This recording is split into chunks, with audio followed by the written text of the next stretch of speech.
Hello everyone. In this video, I will show you how to connect 8BitDo Pro 2 to Nintendo Switch 2. Start by preparing your controller so it works correctly with your console.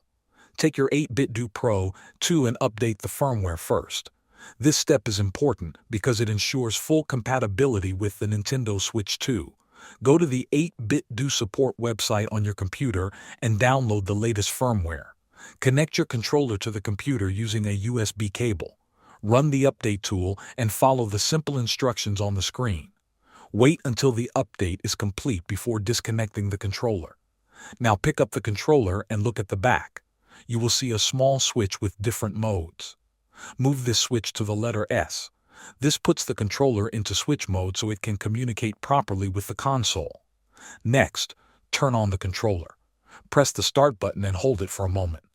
The controller will power on, and you will see the LED lights activate. After that, put the controller into pairing mode. Find the small pair button located on the top of the controller. Press and hold this button for about 3 seconds. The LED lights will begin flashing, which means the controller is now searching for a device to connect to. Now move to your Nintendo Switch 2. Turn it on and go to the main menu. Navigate to Controllers, then select Change Grip or Order. The system will start searching for nearby controllers. Watch your controller as it connects. Once the pairing is successful, the LED light will stop flashing and become solid. This confirms that the controller is now connected and ready to use. Thanks for watching.